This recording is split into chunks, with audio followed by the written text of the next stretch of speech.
నమస్కారం. టీవీ7 daily market అప్డేట్స్కు స్వాగతం. సుబాబుల్కు record ధర, రైతుల్లో హర్షాతిరేకం. ఎన్టీఆర్ జిల్లాలో సుబాబుల్కు రికార్డు స్థాయిలో ధర లభిస్తున్నది. పేపరు కంపెనీల డిమాండ్కు తగినంతగా ముడిపదార్థమైన సుబాబుల్ కర్ర సరఫరా లేనందున ధర బాగా పెరిగింది. డంపింగ్ యార్డు వద్ద టన్నుకు రూ. 7,050 ధర లభిస్తున్నది. గత ఏడాది ప్రారంభంలో టన్నుకు 1,500 లభించటం గగనం కాగా ప్రస్తుతం ఖర్చులు పోను చేతికి నికరంగా టన్నుకు 6,000కు పైగా అందుతుండటంతో రైతుల ఆనందానికి అవధుల్లేవు. ఎన్టీఆర్ జిల్లాలో ముఖ్యంగా నందిగామ, జగ్గయ్యపేట, మైలవరం, తిరువూరు నియోజకవర్గాల్లో ఇంతకు ముందు సుమారుగా 1,00,000 ఎకరాల్లో సుబాబుల్ తోటలుండేవి. గత ఏడాది సుబాబుల్ రైతులు నిలువు దోపిడీకి గురయ్యారు. మద్దతు ధరలో సగానికి సగం కాదు కదా, నామమాత్రపు ధర కూడా రైతులకు రాలేదు.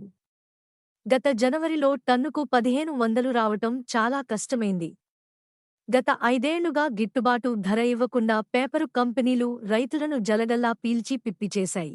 గిట్టుబాటు ధర కోసం రైతుల ఆందోళన అరణ్యరోదనగా మారింది తప్పితే పాలకులు పట్టించుకోలేదు.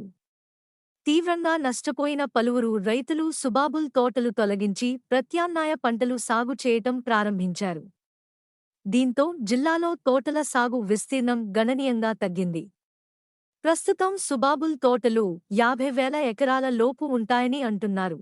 ఒకవైపు తోటల విస్తీర్ణం తగ్గటం, మరోవైపు వర్షాకాలం కావటంతో సుబాబుల్ తోటలు నరకటానికి వీలుపడకపోవటం వల్ల ప్రస్తుతం కర్ర తగ్గిపోయింది. నిన్నటిదాకా గుత్తాధిపత్యంతో ధర విషయంలో పెత్తనం చెలాయించిన కంపెనీలు కర్ర కోసం పోటీపడుతూ ధర పెంచుతున్నాయి. కొత్త ప్రభుత్వాలు ఏర్పడిన తర్వాత మరల ధరలో కదలిక వచ్చింది. ప్రస్తుతం డంపింగ్ యార్డుల వద్దకు తీసుకువెళితే టన్నుకు 7,050ల వంతున ధర లభిస్తున్నది. రైతుల చేతికి నికరంగా 6,100 అందుతున్నాయి. సుబాబుల్ చరిత్రలో ఈ ధర ఒక రికార్డు. కూటమి ప్రభుత్వంలో అత్యధిక ధర లభిస్తుండటంతో రైతులు ఎంతో సంతోషంతో ఉన్నారు.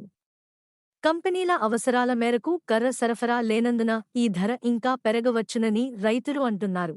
ధర పెరగటం వల్ల ఎక్కువ మంది రైతులు సుబాబుల్ తోటల సాగువైపు మొగ్గు చూపుతున్నారు. ఇలాంటి మరిన్ని అప్డేట్స్ కోసం వాచ్ చేస్తూనే ఉండండి టీవీ7.